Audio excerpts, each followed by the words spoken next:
I was 23 or 24 when everything really changed. I'm not totally sure which.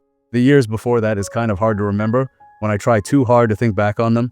I grew up in a house where we'd mention God sometimes, but he was never really part of our lives. Mom would say grace at Thanksgiving dinner. Dad would complain that church people or people that went to church were fake. We had a Bible somewhere in the house, probably buried in a box down in the basement. I for sure never touched it. Growing up was pretty normal for me, I guess. We lived in a somewhat middle-class suburb outside of Detroit.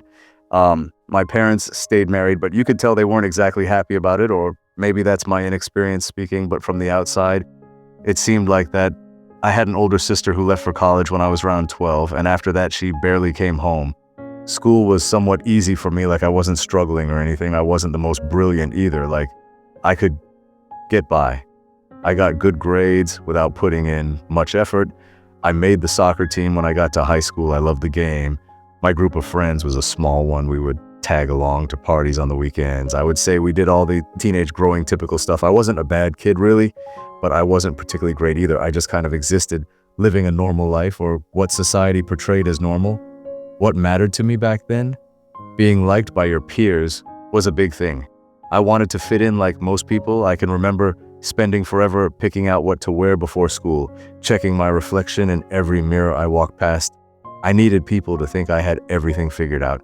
I needed them to think I was cool. Getting out mattered too, out of my house, out of that town. When it came time, I applied to colleges as far away as I could. Ended up at a state school about 4 hours from home. My parents drove me up there in August. We unloaded my stuff into the dorm. They hugged me goodbye and left. I felt free for the first time. College was supposed to be the best years of my life. At least that's what everybody kept saying. Some parts of it were good. I joined a fraternity sophomore year. Started drinking way more than I should have and started hooking up with girls whose names I'd forget by the next morning. Started skipping classes that my parents were paying for. My grades started slipping. Not enough to flunk out, but enough that I stopped caring about them. I changed my major 3 different times. Communications to business to psychology. I had zero clue what I wanted to do with my life. I just knew going back home wasn't an option. Junior year, I started dating this girl. Her name was Melissa. We met at some party. Both of us were drunk. We just started hanging out after that, and within a month, we were basically living together. Melissa was really beautiful. She had this long, dark hair and an amazing smile. She'd laugh at my stupid jokes, made me feel like somebody actually wanted me around, but she was also really intense. She'd have these mood swings where everything would be fine, and then suddenly she'd be screaming at me. I never knew which version of her I was going to get. We fought constantly about dumb stuff, about serious stuff, about literally nothing sometimes. I'd get mad and storm out. She'd blow up my phone with texts. I'd come back eventually. We'd have sex and pretend like everything was fixed. Looking back now, I can see how messed up it all was. But at the time, I thought that's what love was supposed to feel like. All that drama and passion and the crazy highs and lows. I figured boring relationships were for boring people. We must have broken up and gotten back together about 6 times that year. The final time happened right before we graduated. She cheated on me with some guy from her economics class. One of my friends told me about it. I asked her about it. She cried and said it didn't mean anything. I told her we were done for real this time. I eventually graduated with a 2.7 GPA and a simple psychology degree. I had no plans to actually use. I ended up moving back to the old neighborhood, literally back home, back to my parents' house, sleeping in my old bedroom that still had posters of bands I didn't even listen to anymore. There I was after college with absolutely no plan for what will come next. My dad ended up getting me a job at his company. Some simple office work where I filed paperwork and answered the phone for simple requests. It was very mind-numbing. I don't really like that type of work, to be honest. I'd sit at my desk counting down the minutes until lunch break, then counting down until I could finally leave for home. Then I'd go home and drink beer, watch some TV, play some games or something to pass the night before going to bed. I did that same routine for 8 months straight. My friends from high school had all moved away, and the ones that were still there too busy with their own lives. I'd see them every once in a while. We'd grab drinks and talk about the old days. But it felt forced, like keeping up appearances. Lots of things have changed interests. You know, the simple things that felt like a big deal back when we were growing up, like we were all pretending to still be the same people we used to be. I was so lonely during that time. The kind of lonely where people are around, but you still feel completely alone inside. Sometimes I'd go to bars by myself, just sit there nursing a beer and staring at whatever sports game was on TV, hoping maybe someone would come talk to me. Usually nobody did. I thought about Melissa a lot. I'd check her Instagram and Facebook occasionally, see her posting pictures with new friends, new guys she was dating. She looked really happy. I definitely wasn't. I started having these really dark thoughts. Like, what's even the point of any of this? What am I doing with my life? Why am I even here? I felt like I was just going through the motions. Working this job I hated, living with my parents who didn't get me, just waiting around for something to happen, but nothing ever happened. One night in February, I was lying in bed, scrolling through my phone. It was probably 2 a.m. I couldn't fall asleep. I came across this video that someone had shared, some guy talking about his life story, how he'd been addicted to drugs, how he'd hit rock bottom, how he found God and his whole life changed after that. I almost scrolled right past it. But something made me stop and actually watch the whole thing. The guy looked like he was in his 30s, maybe, had tattoos all over, kind of rough looking. He talked about growing up without a dad around, getting mixed up with gangs, selling drugs, ending up in prison. He said prison was where he met Jesus, where he realized he needed help, where he finally decided to change his life. He kept saying Jesus saved his life. I remember thinking, okay, that's great for him, but what does that have to do with me? I'm not out here doing drugs. I've never been to prison. I'm just some regular guy living a regular boring life, but for some reason the video really stuck with me. A few days later, I was sitting at home. My mom was in the kitchen making dinner. I was just at the table doing nothing like usual. She asked how work was going. I said fine. She asked if I was seeing anybody. I said no. Then she said something that really caught me off guard. She said, your father and I have been getting worried about you lately. You seem really lost. I didn't know what to say to that. I just kind of shrugged. She said, you know, you can talk to us about anything. We're here for you. I said, yeah, I know, but I didn't actually talk to them about what I was going through. What was I supposed to say? That I felt completely empty inside, that I had no idea what I was supposed to be doing with my life, that some days I didn't even want to get out of bed. They wouldn't have understood anyway. Maybe a week after that, my coworker Dave invited me to come play basketball with him. There was this church near where he lived that had open gym on Thursday nights. He thought it'd be good for me to get out of the house and move around a bit. I said, sure, why not? I hadn't played basketball in years. But it actually felt really good to run around and sweat and focus on something besides my own depressing thoughts. Dave was pretty decent at it. There were maybe 10 other guys there. We just played pickup games for a couple hours. When we finished, Dave asked if I wanted to grab some food. We went to this diner down the street, ordered burgers and fries, started talking about work and the Pistons and just random stuff. Then out of nowhere, Dave goes, so what's your deal, man? I was like, what do you mean? He said, you just seem kind of down lately. Is everything cool with you? I wasn't expecting him to ask me that. I barely even knew this guy. But something about the way he said it made me want to actually be honest with him. I said, I don't know, man. I guess I'm just trying to figure some things out right now. He nodded like he got it, said, yeah, I've been there before. Then he started telling me his story, how he'd graduated college with a finance degree, got this really good job in Chicago. I was making good money, but he felt absolutely miserable the whole time. He said he was chasing all the wrong things, status and money and success, and none of it actually made him happy. He said he moved back home a few years ago to try and figure out his life. Started going to church, started reading the Bible, started praying. He said it changed everything for him. I asked him what church he goes to. He said Faith Community Church, the same one where we'd just been playing basketball. He said I should come check it out sometime. He wasn't pushy about it, just threw it out there as an invitation. I said maybe I will. I didn't go that next week or the week after that either. But Dave kept inviting me to come play basketball with him. And we'd always get food after, and we'd just talk about life. He never brought up church again after that first time. He just became a real friend to me, which was something I really needed back then. One Thursday in March, we were at the diner, and Dave mentioned there was this thing happening at church on Sunday.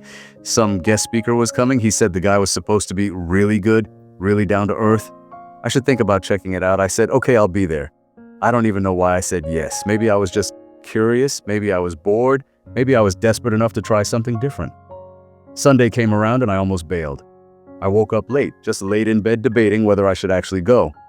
Finally, I made myself get up and threw on some jeans and a t-shirt and drove over to the church. It was this big modern-looking building. Not what I was picturing at all. There were people everywhere when I got there. Families with little kids running around, college students, older people. I felt completely out of place. I found Dave standing in the lobby. He introduced me to a few people. I forgot all their names immediately. We walked into the sanctuary together. The music was really loud. People around me were singing along. I just kind of stood there awkwardly. Then the speaker came up on stage. His name was Pastor James, or maybe Pastor John. I honestly can't remember now. He looked like he was maybe 40, wore jeans and a button-up shirt, talked like a normal person, which I appreciated. His whole message was about searching, about how all of us are searching for something deep down, purpose, meaning, love, acceptance. He said, we try to fill that empty space inside us with all kinds of things, relationships, success, money, pleasure, but none of it actually works because that void we're trying to fill is shaped like God. Only God can fill it. I'd heard stuff like that before, I guess, but hearing it that specific day really hit me differently. Because I knew exactly what he was talking about. I'd been trying to fill that void my entire life. I had with friends, with Melissa, with partying, with work, with literally anything I could think of, and I was still completely empty inside. He talked about Jesus for a while, about how Jesus came to bridge this gap between us and God, how we're all broken and flawed and messed up, how we can't fix ourselves no matter how hard we try, how we need a savior. He said Jesus died on a cross to pay for our sins, rose from the dead 3 days later, and now he offers us forgiveness and a completely new life. All we have to do is accept it. Like, it sounded way too simple to actually be true. At the end of his message, he said if anyone wanted to accept Jesus into their life, they could come down to the front and pray with someone. Or they could just pray right where they were sitting. He said, God knows your heart. He's been waiting for you. I didn't go down to the front. I just stayed in my seat. But something was definitely happening inside me. I can't really explain what it felt like. It was like this heavy weight that had been sitting on my chest that I didn't even realize was there started to lift off. After the service ended, Dave asked me what I thought. I said it was really good. He asked if I wanted to come back next week. I said, yeah, definitely. So I went back the next Sunday, and the Sunday after that, and the one after that too. I started really paying attention to what they were teaching about sin and grace and redemption, about how God loves us even when we're at our absolute worst, about how Jesus offers us this new life if we're willing to let go of the old one. It all made sense to me in a way nothing else ever had before, but I was also scared. Scared of what it would mean, scared of what people would think of me, scared of having to change, scared of not being able to change. Dave gave me a Bible one day, said I should just start reading it and see what happens. I started with the Gospel of John. I'd read one chapter every night before I went to bed. Some of it confused me, some of it really challenged me, some of it gave me comfort I didn't know I needed. One night I was reading about Jesus talking to this woman he met at a well. She had a pretty rough past.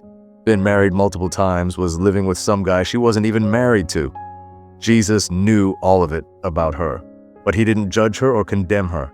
He offered her this living water. He offered her something so much better than what she had. I remember thinking, that's literally me. I'm that woman at the, I'm broken and messed up and lost, and Jesus is standing here offering me something better. When that night, I prayed for the first time, and I don't even know how long. I didn't really know the right way to pray, but I just talked to God like he was actually there listening to me.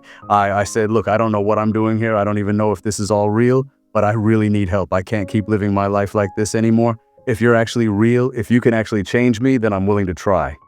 Nothing dramatic happened after that. No lightning bolt, no voice from heaven. But I felt different somehow, lighter, like something fundamental had shifted inside me. I told Dave about it the next time I saw him. He just smiled real big and said, welcome to the family. That was really just the beginning of everything. I wish I could tell you everything got easier. After that moment, it didn't. I still struggled with a lot of stuff, still had plenty of bad days, still made mistakes all the time. But something was different now, and I had hope for the first time in forever. I started going to, this small group thing at church, just a handful of people around my age who would meet at someone's apartment on Wednesday nights. We'd read the Bible together and talk about what it meant, share what was going on in our lives, pray for each other. It felt super awkward at first. I didn't know any of these people, and talking about personal stuff with complete strangers felt really weird to me, but they were all really kind, really patient with me. They didn't judge me when I asked what were probably dumb questions. This one guy named Marcus ended up becoming a really good friend. He was a few years older than me, had been a Christian since he was a little kid, but he was super real about his faith. He'd talk openly about his doubts and his struggles. He told me faith isn't about having everything all figured out. It's about trusting God, even when you don't understand what he's doing. That really helped me a lot. I kept reading the Bible more and more, started praying throughout my day, started genuinely trying to live differently than I had before, not because someone was forcing me to, but because I actually wanted to. Because the old way of living just wasn't working for me anymore. I stopped drinking so much. I'd been using alcohol to numb myself, to escape from my thoughts, to feel something other than empty. But I realized I didn't need it anymore. Or at least I didn't want to rely on it the way I'd been. I stopped hooking up with random girls. I'd been using sex the same way I'd been using alcohol, to feel wanted by someone, to feel close to another person even though it was completely fake. But I realized it always just left me feeling even worse than before. I quit my job at my dad's company. Actually, wait, no, I didn't quit right away. That came later, but I stopped just mindlessly going through the motions every day. I started asking God what he actually wanted me to do with my life, what I was supposed to be doing. I didn't get some clear answer right away, but I kept feeling like I should go back to school, get a teaching degree, or work with kids somehow. I'd never thought about teaching before in my life, but the idea just wouldn't leave me alone. So I enrolled in this program at the local community college, started taking classes at night while I was still working during the day. It was absolutely exhausting. But it felt right. My relationship with my parents started changing too. They noticed I was acting different. My mom asked me one day if I was okay, if something had happened. I told her I'd started going to church. She seemed kind of surprised, but she was supportive about it. My dad was way more skeptical. He'd make these little comments here and there about church people being hypocrites, about religion just being a crutch for weak people. I tried not to take it personally. I knew he'd had some really negative experiences with church in his past. I just tried to show him through how I was living, that this was actually real for me. Over time, he started to soften up a little bit. He'd ask me questions sometimes about what I believed, why I believed it. I did my best to answer him, even though I'm not very good at explaining this stuff. But I tried. My sister came home for Christmas that year. She's 5 years older than me. We'd never been particularly close growing up. But when she saw me, she said, "You look really different." I asked her what she meant. She said, "I don't know exactly. You just seem lighter somehow, happier." I told her about Jesus, about what he'd been doing in my life over the past year. She listened, but didn't really say much in response. I could tell she was pretty skeptical about the whole thing. But that's okay. I just planted a seed, I guess. That first year of being a Christian was really hard in a lot of ways. I felt like I was learning this completely new language, a whole new way of seeing the world around me. I made so many mistakes. I'd fall back into old patterns and habits sometimes. I had doubts. I questioned everything. There were days where I genuinely wondered if I just made it all up in my head, if God was even actually real. If this was just some emotional phase I was going through that would eventually pass.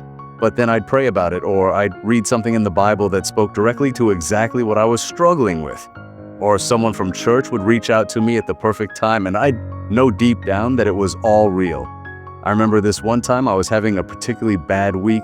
Work was super stressful, school was completely overwhelming me. I was exhausted and frustrated and questioning everything again. I went to church that Sunday, and the message happened to be about perseverance, about how God is with us even in the really hard times, about how he's refining us like gold gets refined in fire.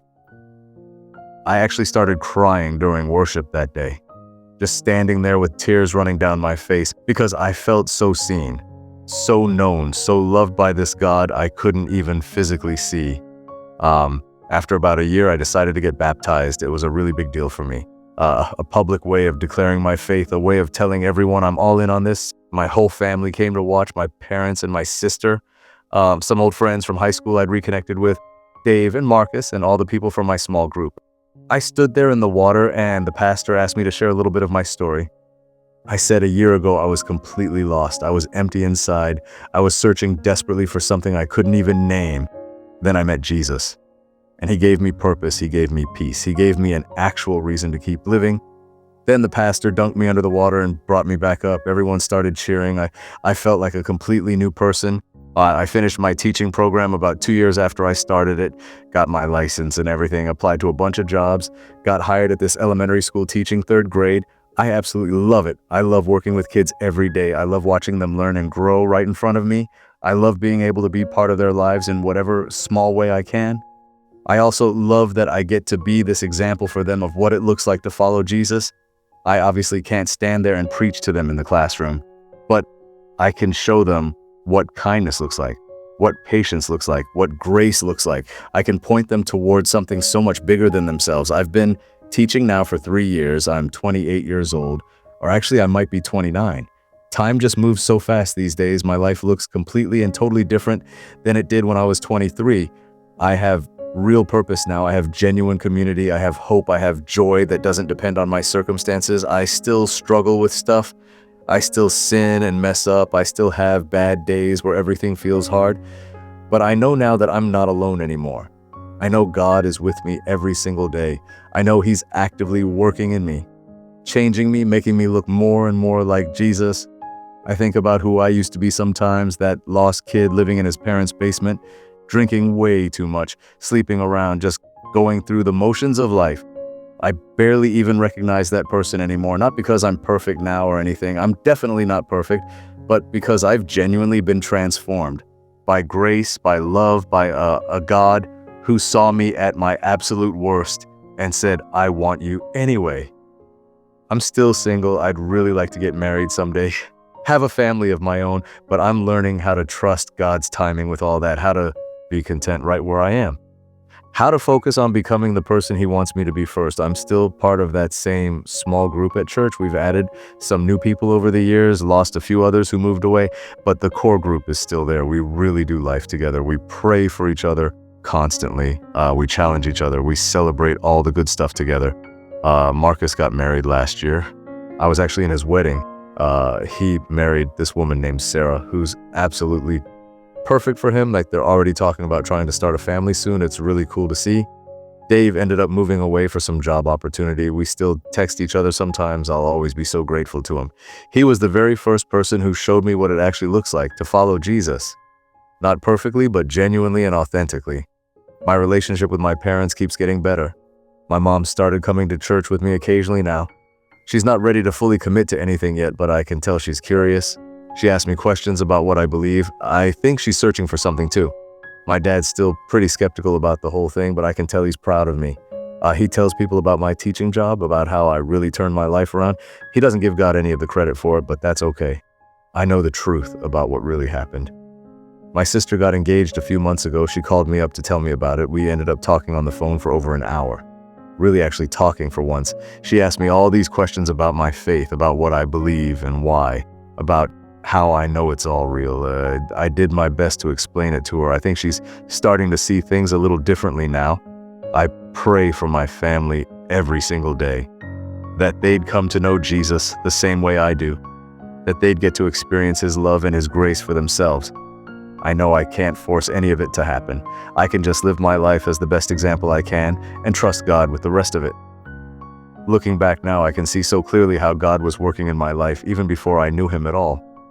All those years when I was searching and empty and completely lost, He was there the whole time, pursuing me, just waiting for me to finally turn around and see Him.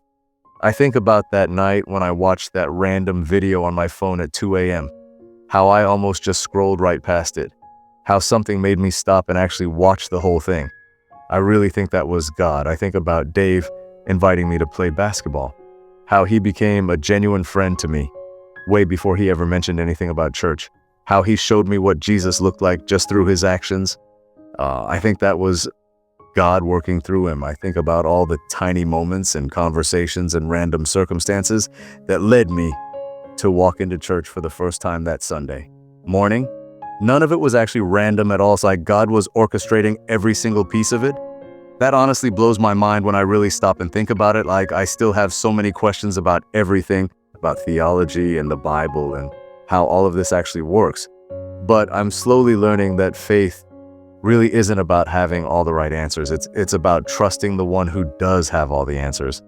I'm learning that God's plan for my life is so much better than anything I could have ever come up with on my own.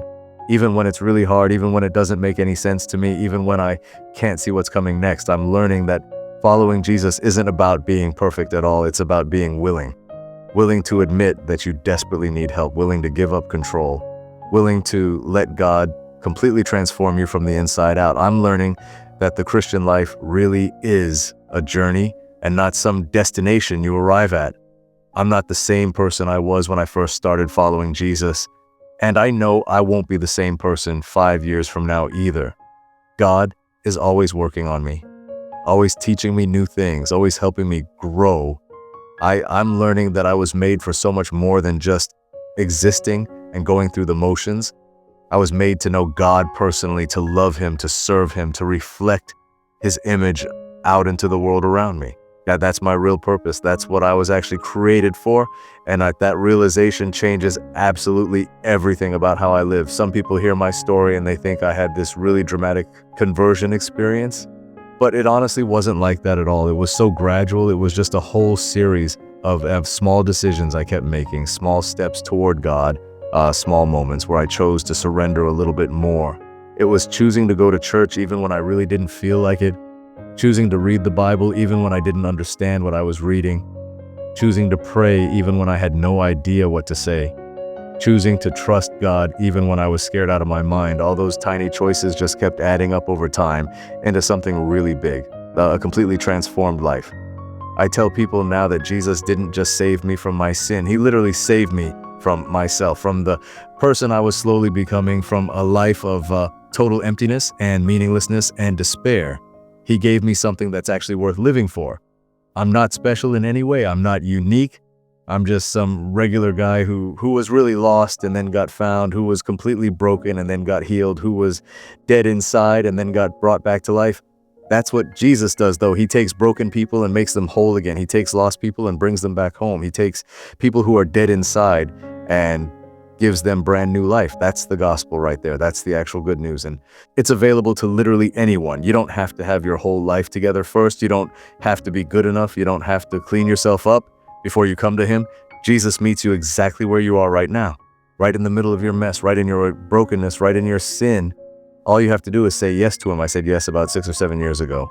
I honestly lose track of how long it's been, but however many years it's been, it's hands down the best decision I've ever made in my entire life. My life still isn't perfect. I still face all kinds of challenges every day. I still struggle with temptation constantly. I still have doubts that creep in sometimes, but I have real hope now. Not the kind of hope that's based on whether my circumstances are good or bad, but the kind of hope that's rooted deep in who God is and what His character is like. I know He's good. I know He's faithful to His promises. I know He loves me no matter what, and honestly, that's enough for me. I think sometimes about that 23-year-old kid lying in bed, 2 in the morning, scrolling mindlessly through his phone, so lonely, so lost, desperately searching for something he couldn't even put a name to. I wish I could somehow go back and tell him that everything's actually going to be okay, that he's going to find exactly what he's looking for, that there's a God who loves him more than he can imagine and has this amazing plan for his life. But I can't go back and tell him that. I can only keep moving forward from where I am now. And I can share my story with other people so that maybe someone else who's lying in bed at 2 a.m. feeling completely lost and alone will hear it and realize they're not actually alone at all, that there really is hope, that there's a way out of the darkness. That way out is Jesus. He completely changed my life, and He can change yours too if you let Him. I'm not the same person I used to be. I'm still being changed every single day, still being transformed, still learning more and more about what it really means to follow Jesus. But I'm on the journey now, and there's no way I'm ever going back to how things were before. I can't go back because I've tasted and seen for myself that the Lord is good, and absolutely nothing else even comes close to comparing. So that's my story. That's how I met Christ. That's what He's done in my life so far. And honestly, I feel like I'm just getting started.